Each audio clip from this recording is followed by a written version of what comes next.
I didn't think it was an Oscar. Like, am I wrong for saying It this? was such a disturbing movie for me in so many ways. They held on to their fans and gained some more. That's an accomplishment.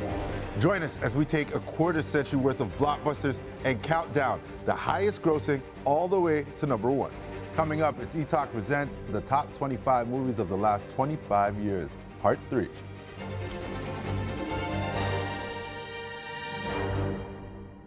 Number 15 on the list is Barbie with over $1.447 billion at the box office.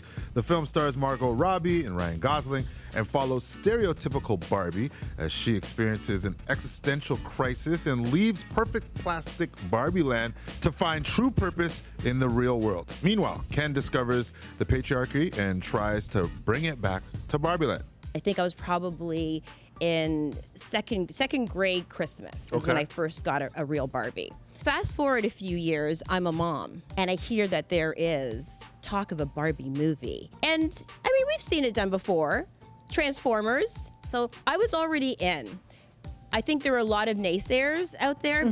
Oh, it's a doll, and how could we tell a story that would be broad enough for people who weren't fans of the original toy? But with people like me, you had a built-in audience already. So no matter what they did with this film, I was gonna go see it. And I feel when people actually finally saw it, they were like, oh, this is not what I expected it to be. The essence of this script is what you're seeing. I mean, there's tweaks and evolutions that occur in a natural way, but I mean, there's lines that people are gonna be like, oh, that was allowed in a Barbie movie, wow. Yeah, definitely.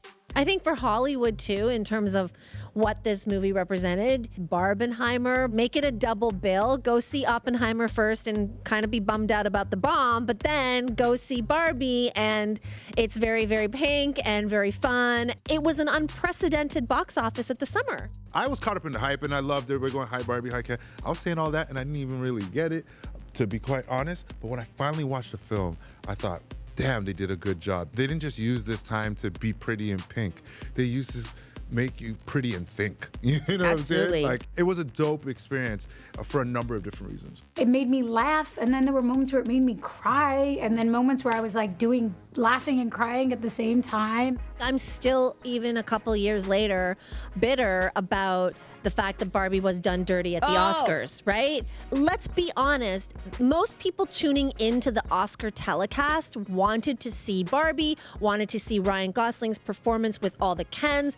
They generated excitement and interest for the Oscars because of the popularity of Barbie, the movie, and then to sit through 3 hours and hear Barbie's name be nominated over and over again and lose over and over again, it was kind of like, great, this movie helped you, Hollywood and Academy, and you just kind of, you know, took advantage of that. Wait, what should they have won an Oscar for? Margot Robbie, she's Barbie. Director? Director, cool. But Margot Robbie over who? Emma Stone. In Poor Things. No. Her second Oscar. Let me go in here because It's like I didn't think it was an Oscar. Am I wrong for saying this? The Academy itself does not award movies like that, even though they should. What's the history? But they need don't. movies like that. Obviously, Emma Stone, great performance. It was such a disturbing movie for me in so many ways.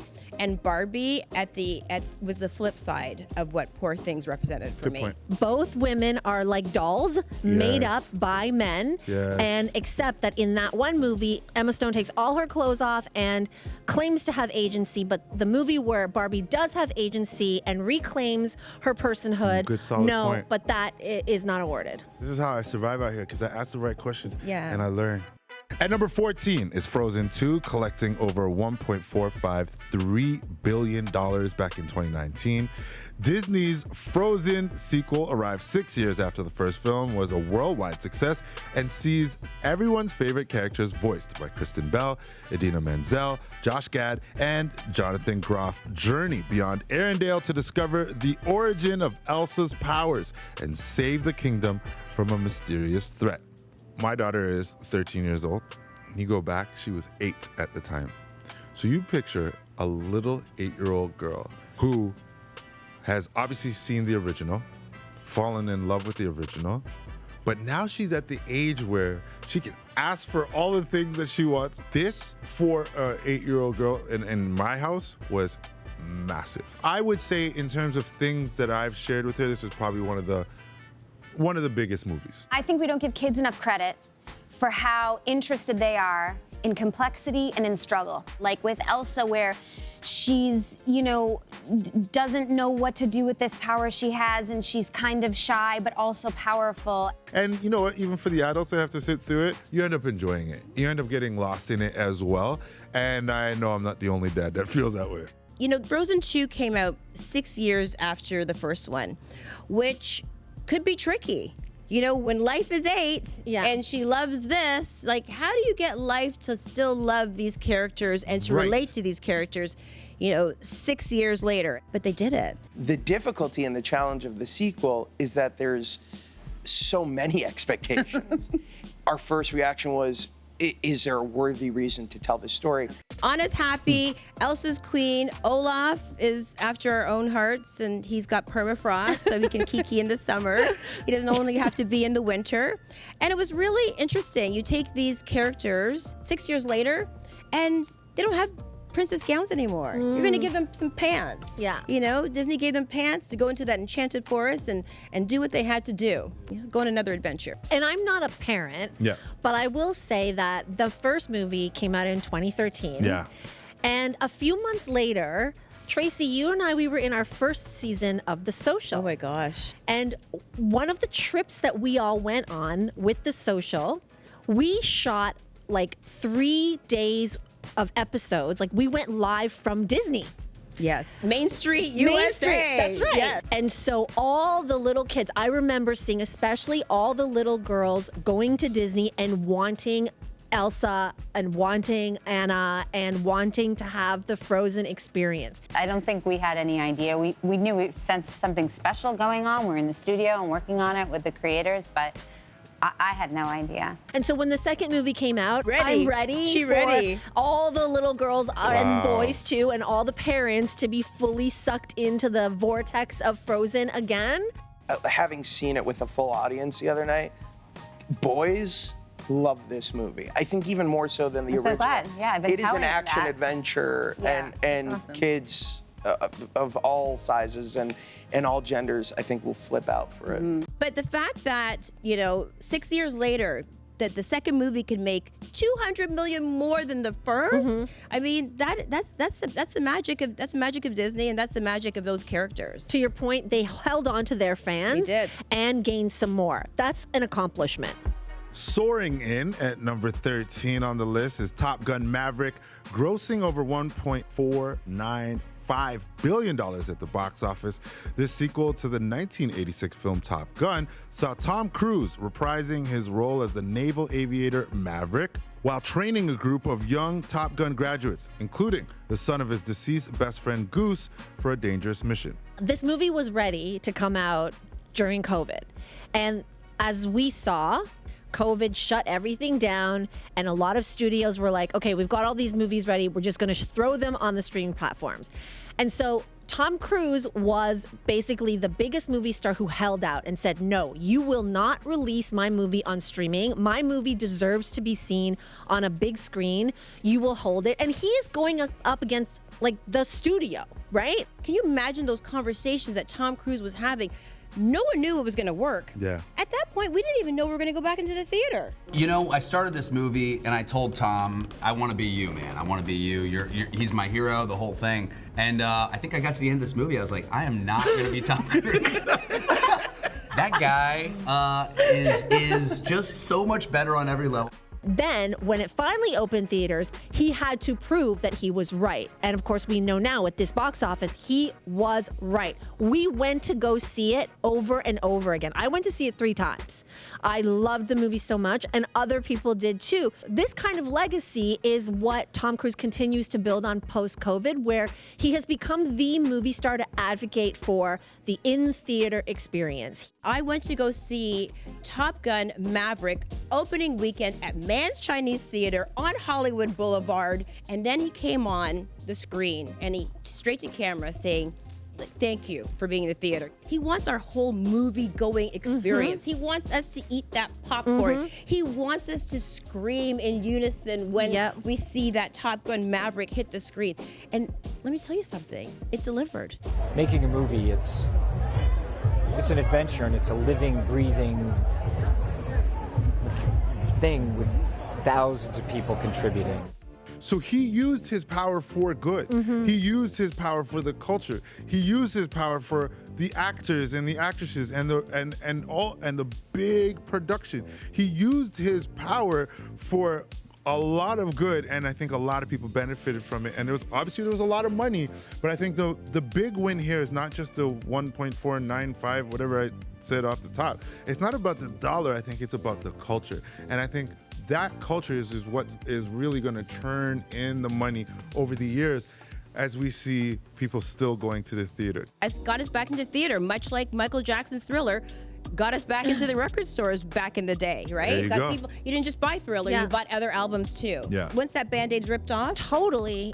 A lot of people have that sentimental, nostalgic connection to it. But I also feel like, and I think at that time it gave people something that we hadn't seen before. You know, I had never seen pilots doing that kind of flying before. I'd never seen a movie, you know, that sort of took on that world. This is 30 years. Yeah. This is Good three point. decades between the first Top Gun movie and Maverick. So essentially, there's a whole generation of us who saw the first Top Gun movie and who were shaped by it, right? We remember almost every scene. Volleyball scene, all that, right? Iceman, rest in peace. God rest in peace. And so now he has a new generation. So he can count on us, the OGs. Then he comes out and puts everything on the line for his new movie 3 decades later and makes even more money. Look, I'm not a huge technical guy, but the truth of the matter is there's certain elements that this movie offers that need to be enjoyed.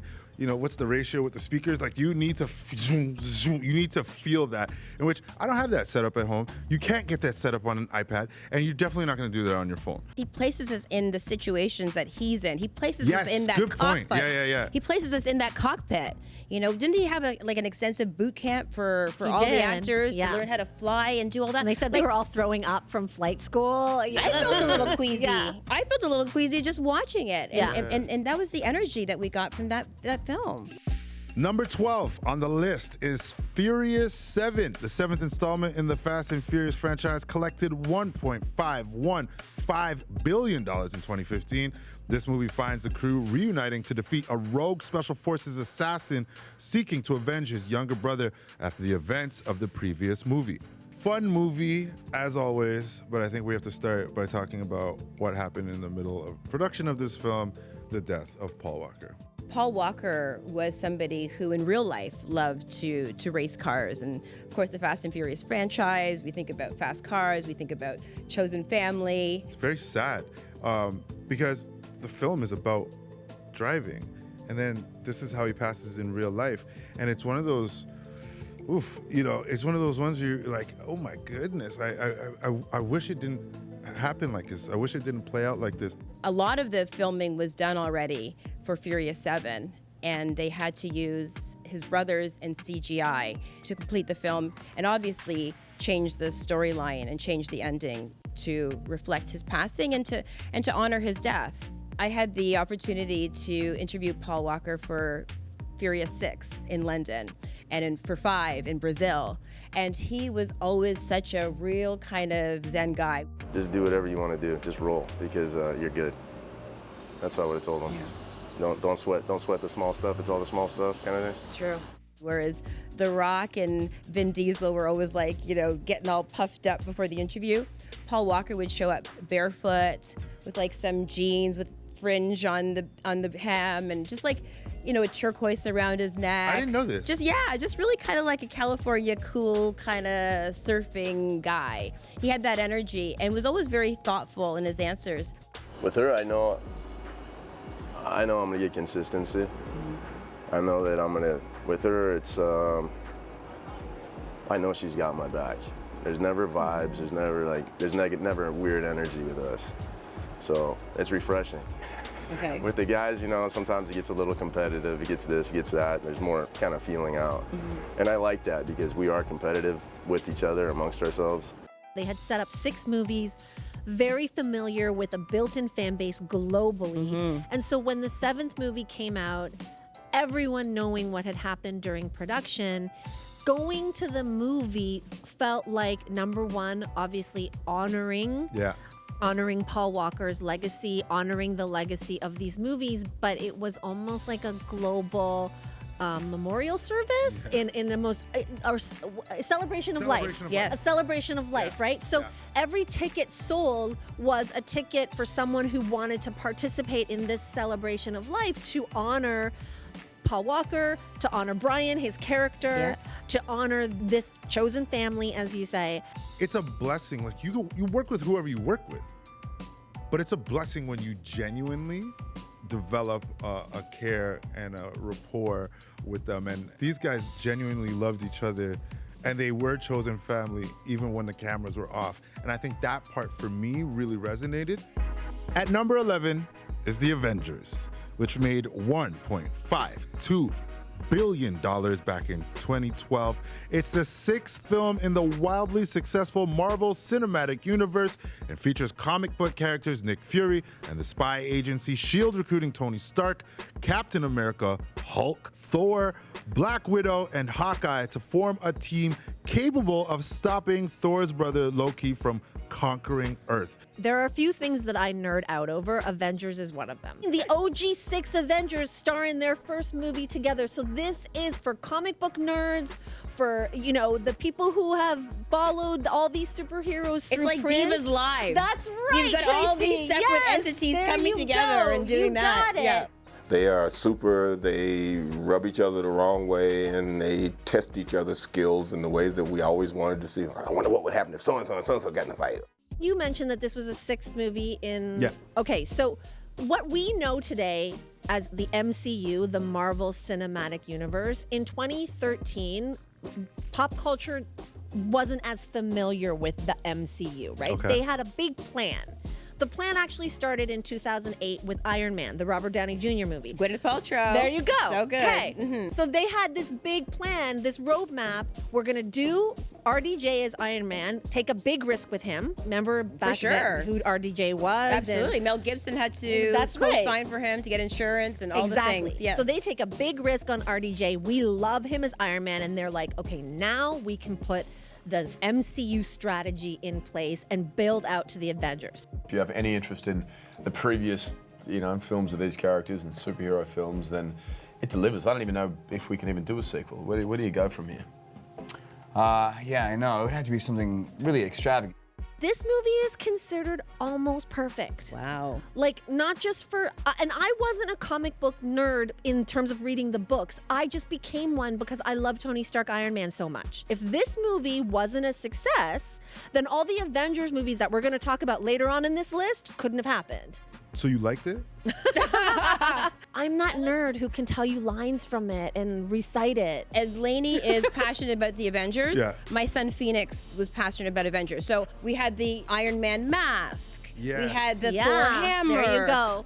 There are certain things that just stand the test of time. Avengers stands the test of time. There will always be some kind of Avengers toy, costume, the helmet that is like... Oh, the helmet. Listen, they've gotten into grave detail with the helmet. Everything is big about this film. Yeah. But it seems to have exceeded all expectations. And if we didn't, we would have heard about it. Yeah. We would have gotten a spanking, a fan spanking. Yeah. Here's another known fact. The hardest fans to satisfy.